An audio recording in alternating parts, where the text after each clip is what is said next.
Oh, well, hello, everybody. What's up? Welcome back to another episode of The David Lopez Show, presented by Passion Park Entertainment. We in this bitch. What's up, everybody? I hope you have enjoyed your week. I know I have. It's been a pretty busy week. Working a lot, doing a lot of things that we all do. The weather, if you're in Chicago or in the Midwest, has been all over the place. Last week I was wearing a jacket because it was freezing. Yesterday it was 80 degrees and I was sweating my balls off taking a run in just like shorts and a shirt. And today it's like 70 and rainy, and then I think it's supposed to drop. I don't know. Shit's crazy. But that's what the Midwest fall and spring are like. It's just all over the place. But we are lucky in a certain aspect. Florida's about to get hit with what looks to be, from what I'm hearing, the biggest hurricane that side of Florida has ever gotten. So we are praying and hoping for all those down there. Everybody be safe. I know they said, I'm recording right now on Wednesday, October 10th. And as of today, as of this morning, they said there was no more evacuations because it's going to hit this afternoon. So they're like, just find cover. So that's scary. You know, I got family in Florida, like in Miami area. Well, I'm Cuban, you know what I'm saying? Like, it's like little Havana down there. It's like literally like if you're Cuban, you have some cousins in Miami, like most likely. So I got some family down there. And I've always loved that area. I've only been down there a couple times, but I want to go back down. But just, man, I don't think I could ever live there. It's frightening. Like, there's just, every year, there's like a couple of catastrophic storms. With that being said, I have a friend from college who lives down there, and he's from there. So I guess it's a little different when you're from there because, like, when the bad ones were coming, he was kind of just like laughing at them. He was like, they're overblowing it. It's not that big a deal. He stayed home, which probably isn't a good way to handle that either. But, you know, seeing both sides of it is interesting. The people who have been there forever probably don't take all the warnings serious because every fucking year, it's like The Boy Who Cried Wolf. You hear this shit every year. You're like, is this really that bad? And then, you know, you just hope sooner or later it isn't that bad. So I'm really hoping for everybody in Florida that it's going to be okay. Hurricane Michael, though, is supposed to strike landfall today.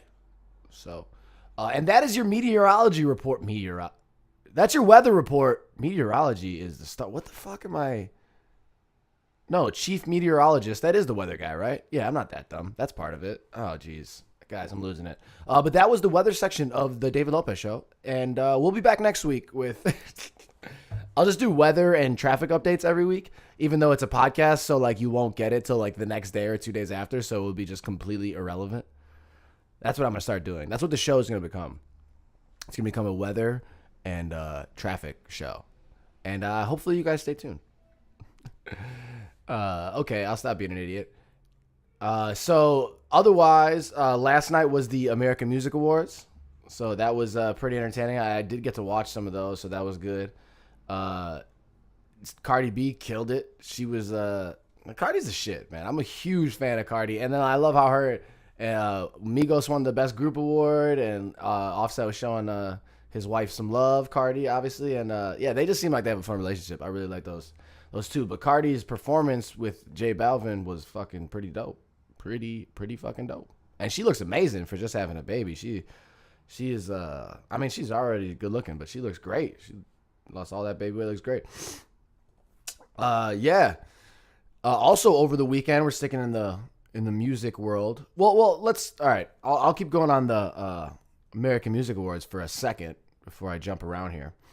I enjoyed. So I enjoyed. I got to see Cardi perform. Camila Cabello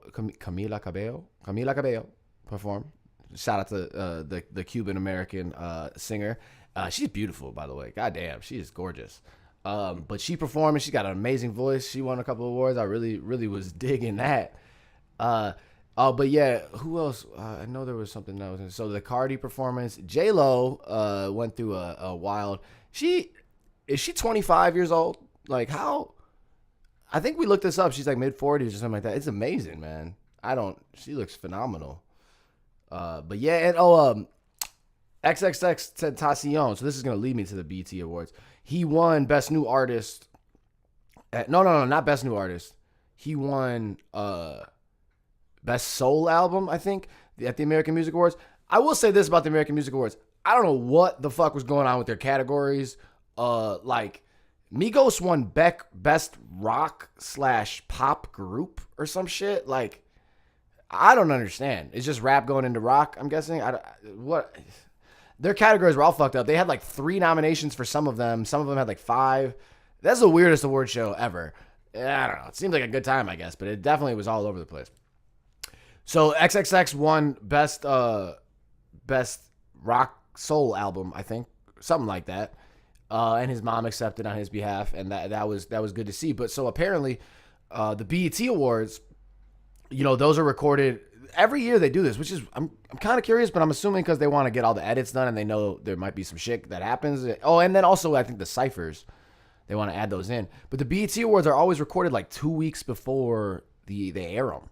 So they were recorded this past weekend. I think it was Sunday, and they'll be airing in a couple weeks.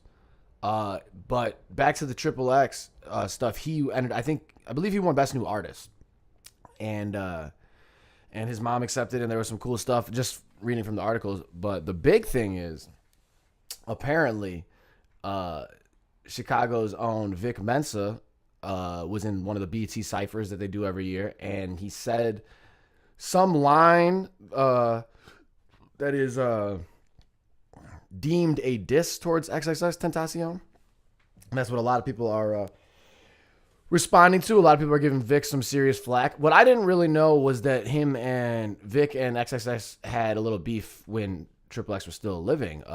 Apparently, Jay-Z tried to calm it down. Vic Mensa signed to Roc Nation, so he signed to Jay-Z. So apparently, Jay-Z tried to calm it down and, didn't let it escalate or something of that nature. But in the cipher, apparently there is a line. I don't know what it is. We haven't heard it. Nobody's seen them yet, except for the people who were there, I'm sure.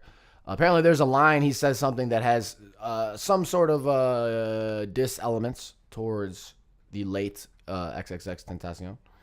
So it's an interesting thing in the rap community right now. Vic's catching a lot of flack. A lot of people are talking mad shit to him. He's standing up. For those of you who do not know, XXXTentacion was a very talented rapper who was murdered recently. I want to say a couple months ago. It was during the summer. But he had a little dark past with some domestic violence and some other stuff. And, you don't know, what actually happened, what didn't transpire, and whatnot. I don't know. We weren't there. I don't know all those things. And I don't think he was convicted. Maybe he was. I know that there was an ongoing case going on. Anyways, long story short, Vic's side was saying that he, he did say in his it wasn't an apology, but I don't know what it was. He said, he didn't know his mom was going to be there and that he felt bad about that, but that he didn't take it back because he was just trying to say that he doesn't support domestic violence and whatnot, which I don't think anybody supports domestic violence. But I do see how you can get in muddy water when you start saying stuff about somebody who has passed away. So it's an interesting scenario that's going on. Like I said, I haven't heard exactly what he said or the nature of it, so I don't really know. But he's catching a lot of shit. I know for those of you hip hop fans who listen to the No Jumper podcast, Adam22, the host of that, I just read that he went straight after Vic, said some shit. I think it was Stitches, that fucking ugly ass dude from Cali with all those tats who the game keeps fighting. He called him dog shit. He called Vic Mensa dog shit. Like, what the fuck is going on here? I don't know. I will say the hip hop community and a lot of these things kind of seem like high school.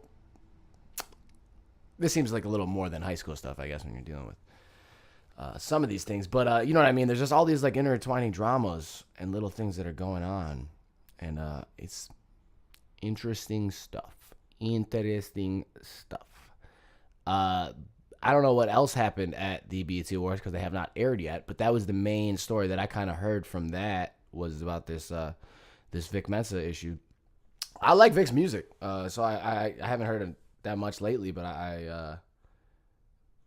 wow. And then I just saw, now I'm reading right now that Vic, all this backlash is coming, and his response was, "Who want to fight me though?" He's always like that. He said that about what's his name, 6ix9ine too, right? I think he was actually trying to fight him. Just getting weird. All right. So the American Music Awards and the BET Awards, those were the award shows that happened in the music industry over this past week. Some interesting stuff going on. We will hope that one day we'll be in attendance at some of those awards, right? Right? Am I right? Well, I need you guys to keep supporting, and we'll keep moving in the right direction. Am I right? Am I right? Am I right? Another very, very interesting entertainment thing that happened this weekend was, if you're in this was a sports thing, but it's a lot of people know about it. It was a big deal. The Conor McGregor and Khabib fight. I watch boxing. I grew up watching boxing. With that, my dad being from Cuba, like boxing is huge there, right? So my dad would put on boxing growing up, and my brother too. And so we definitely watched some of that. I wasn't like a fanatic, but I remember going to a boxing fight at DePaul University. It was one of those like Telemundo, those Hispanic, like, I think it was Friday Fight Nights or some shit. Obviously not called Friday Fight Nights on Telemundo, but it's something like that. And we went to one of those, and I remember meeting Leon Spinks, the dude who beat Muhammad Ali one time. I met him at a bar one time with my dad. Like, so there was some cool boxing history in our family, and just in general, boxing is one of the most historic sports. There's such a background in it. Like, just it's been around forever. It's crazy. Anyways, with that being said, I never really got into UFC that much. Obviously, I've seen some fights. I know I have friends who are into it. I remember in college, we had one of my teammates in college on the basketball team loved UFC. Tyler Grandy, shout out to Grand Rath. And we ended up, I think we threw a party at our place and we ordered a fight. I don't know what it was. I honestly have no idea what it was. But like, it's like you pay like $100. You got a bunch of people over, you order pizza and shit. I'm not kidding. That fight was done in like 30 seconds. Like it was the fastest thing ever. It was, so that's my experience with the UFC. Thinking that's so funny. But this weekend was the one of the most highly anticipated matches with the Conor McGregor and Khabib fight. And McGregor has been out of UFC for 2 years. He fought Mayweather in the boxing match, for those of you who remember. I did get to see that. That was kind of an interesting spectacle. But anyways, so Conor lost this weekend to Khabib. The fight was not that exciting. I mean, there was some things that happened. Khabib connected on a face shot that was pretty heavy. But like everything else was just him wrestling and grappling him on the floor, and McGregor couldn't do anything. And it was, I mean, Khabib was amazing. As far as the sport goes, I don't know enough about it, but it seems like he has a master on that, and he's never even been taken down. Probably because he's just, hugging people on the ground the whole time. So they were just, McGregor and Khabib were just cuddling and rolling around on the floor together. That was really, really cute, pretty romantic. JK. It was a very entertaining fight. But fuck all the fight shit. Khabib gets him to choke out, or he chokes him out. Conor taps. I'm dying. So he taps out. And then, oh man, they have a history, right? They have all this beef that's going on. And then Khabib just jumps over the fence in the octagon. That's what they call the arena in there. Jumps over the fence and starts going after Conor's boys. Like, so there's a fight in the crowd. Two of these guys come over the octagon into the ring and start fighting Conor McGregor on the ring. It was crazy. So that was more entertaining than even the fight, man. That whole situation. I know UFC is upset and they're like, it looks ugly. But I know deep down, Dana White's like, it's not good for the sport, I guess. But at the same time, he's like, what amazing publicity we got this weekend. Like, you can't get better pub than that. That shit is, I mean, I don't think it's going to negatively affect them that much because everybody who was involved in the post-fight skirmish, everybody who was involved was like literally involved in the shit talking back and forth. It sounds like there were some pretty low blows on both sides. It was Conor McGregor's Irish. Khabib is from Russia. It sounds like there was a lot of Irish-Russian tension, especially in Vegas. I heard somebody else talking who was there and was saying it was scary when you were down there and everybody was going out and like fighting in the crowd, and that was a little scary, but it wasn't that bad. What was scarier was having to leave and going to the top, like to the top of the arena where where you get out of the place, because that's where all the like was Irish and Russian people fighting each other, just like mad fights everywhere. And I could imagine. I kind of relate that to for those Cubs and Sox fans. If you remember the Michael Barrett punch when the Cubs and Sox played at home, and it was AJ Pierzynski, Michael Barrett, They get in this big fucking brawl. I wasn't there, but my brother was there. And he told me that what was insane was how many Sox Cubs fights were in the crowd after that. Just how, it just, with that kind of shit stirs up, and then everything just goes wild, and people are just trying to fight everybody. Oh, man. So, yeah, that was really interesting. I normally I didn't order the fight. I actually was shooting some pictures and doing some video work on Saturday. I took off my bar gig and did some video and picture work for my friend who is Joey Bianco, who you guys have heard from if you've listened to the podcast, who was performing at a wedding. So I took some pretty great pictures. Like, check out this one. I thought I did a pretty good job. I took some pretty good ones. Anyways, we were coming back. I came back and I got done a little earlier, or a little later than I thought, but a little earlier than I would at the bar. And I went out to dinner with my lady and had no idea that the pizza place that we love going to just ordered the UFC fight. They had it for free, no cover, none of that bullshit. So it was packed with people. So we just sat there, ate pizza and watched the fight. Very entertaining night. Very entertaining night. I'm not as into it as some of the people there that were yelling and going bananas, but I did enjoy myself. And we both said, we were like, we're going to leave when we're done with our food. We're not staying because of the fight. And then we just ended up staying the whole time because it was entertaining. There were these two older gentlemen, friends, probably like 40, 50. It's funny when you, this is going to be me, but they're taking selfies in front of the TV with McGregor's face on it, probably sending them to their wives or something like that. We're out getting wild, almost as if they were at the fight, but they were just at a bar that was showing the fight, taking a selfie with the TV, which I did think was interesting. Yeah. So there's been a lot of stuff in the entertainment industry that's been going on. I know there was something else I wanted to mention besides sports. Last week I talked about those albums, and I really did. I'm still listening to the Lil Wayne album, so I've been enjoying that. And then switching over to the art stuff on my end, and just a little update of what's going on here. Not much update. Still working on so much more too. Heavy. For those of you who are following me on Instagram and the other social medias, you would probably be seeing some clips. My Insta story, I just keep posting to that every day. Pretty much working on records every day. I don't have the track list or anything set for so much more too, but I got a lot of tracks at least started, whether or not they're 50 to 60% done. Some are 20%, some are 80%. And I'm working, learning some new tricks, whether it be recording, mixing, all that stuff.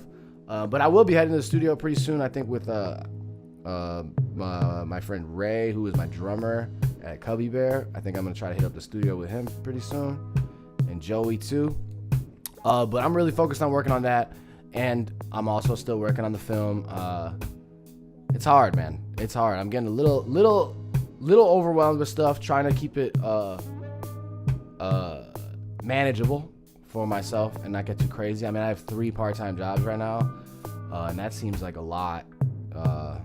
So I'm just juggling these things, you know what I mean? Busy people get more stuff done, right? I keep telling myself that until my mind blows up and I'm like, oh, I need to fucking take a deep breath.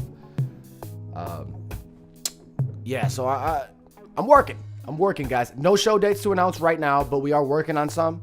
I am literally in the works of a date right now. I'm waiting for some people to send me some stuff, and I'm sending some stuff out. What was I gonna say? Oh, and I'm trying to plan a holiday party for Passion Park. Might not be a concert, but just a holiday party, we did one last year where we all came out, hung out, gave out some free raffles. I had this big card for everybody to sign. So excuse me, I want to do something like that again. Just to, I think it's important to acknowledge all the work you do in a year, especially with something like this, when it's, you don't get all the praise and financial success from it. You're not gonna see that right away and stuff, especially how this shit's going. Whatever. I feel like we should acknowledge that people are helping out. We're doing work every year, and we're gonna keep it pushing. So I want to do something like that. I want to keep going with that. I do have this goal, and I hope you guys can help me out as podcast listeners and hopefully as fans of my music. If you haven't heard Circles, go check out Circles, my newest single. I just made a new mix on that too. I added some stuff to it, and basically, I think it's gonna make the album circles. The album version is gonna be a little bit different than the single version. But I hope you enjoyed the single version. I think that they're both crispy. They're both good. Okay. So you guys could probably help me out with this. This is a goal of mine. I'm curious if you guys have any thoughts or ideas. Let me know. But long term, I'm looking at my career and how I want my touring and my show style to be, and what I'm like going for. Especially since I do the podcast and I do video stuff and I do different stuff. I really like Russ. So I don't know if you guys know who Russ is, the artist. He makes amazing music. He's a little controversial in interviews and stuff because sometimes he can come off a little, as people say, bitter or like resentful because he's just like, motherfuckers ain't supporting me. He's the first rapper all time, this just announced yesterday, to go platinum. His album Platinum, his debut album, it went platinum. 100% produced by him, 100% vocals by him. No features, no production features either. That's insane. That's insane. The closest was J. Cole, but he handled 75% of the production on one of his albums, not all 100%. So that's what they said. But I mean, that's fucking crazy. And so how he tours, he doesn't have an opener, just him. But maybe he's not doing 30,000 arenas, but he's doing like 10,000 whatever tickets, selling those places out. And it's just his fans are singing along with everything because they know it. And he just keeps it really tight, hardcore fan base. I do have an idea. Obviously, that's grand scheme. That's big, big picture. The hope, something like that. You hope your music can be that good some days and you can do those kind of things. But I do like the idea of, I've done all these like showcase shows working with like 10 artists. I've opened for a bunch of artists, and it's great. It's helped me get fans. It's helped a lot. But I like the idea of doing like solo shows, maybe just a DJ, maybe one opener, but ideally just none, just you.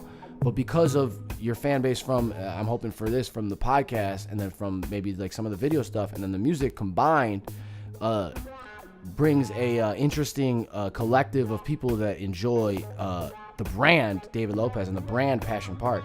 And so that ideally we could make my shows be interesting, whereas it might not just be like your standard concert. It'll be a concert, but like there'll be some talking, like mixing it in with some like video background stuff, just like doing some like different types of things that bring people in a different way, rather than just like put your hands up and let's get crazy for 2 hours.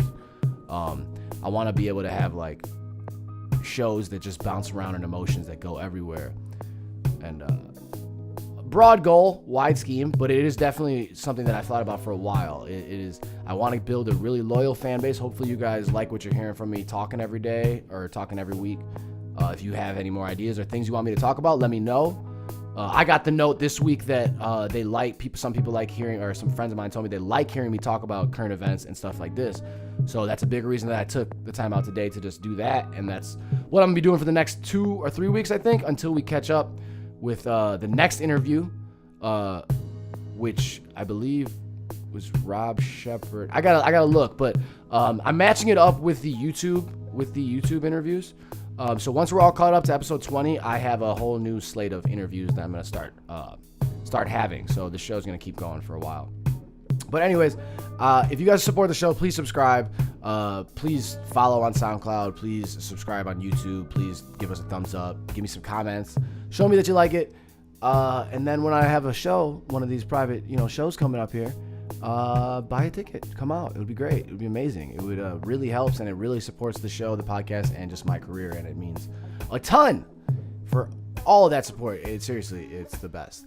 Maybe we'll do a live podcast one day. That was a goal of mine. That was a thought. But we have to work there. We have to get there. We have to get the support. We have to get you guys on board. We have to get it going. Okay. Well, that was a pretty good solo talk here for a while. Hope I don't bore you guys too much. Hope you guys enjoy that. I will be back next week with another podcast episode. I'm going to go mix some music down and work on some shit, and probably go to one of my 3 jobs. I think I have 2 of them today, so that's a double right there. I'm not trying to complain to you guys about that, by the way. I'm simply trying to say that I know there are a shit ton of people like me out there that are working a ton and still have dreams and goals to accomplish, and I just want to say that I'm there with you. I'm there with you. I'm working. You can't give up. I have never give up tattooed on my arm. I don't think that you necessarily have to stick to everything that you have said in your life, but that's a good one for me. It's a good model for me to have written on my arm. I'm okay with that one. I mean it. We're all in this together. All right. Well, this has been another episode of the David Lopez Show. Really appreciate all you guys tuning in.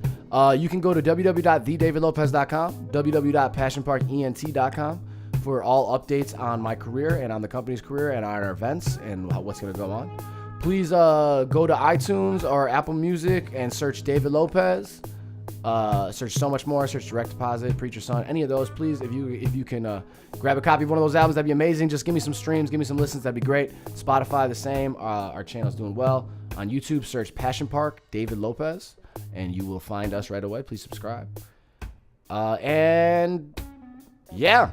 Hope you enjoy this little beat that's playing in the background. It's one of my faves. Pretty new. I really enjoy that I made this. And I'm going to let it play out as I hang out here, do some editing, and I will be back with you next week. All right.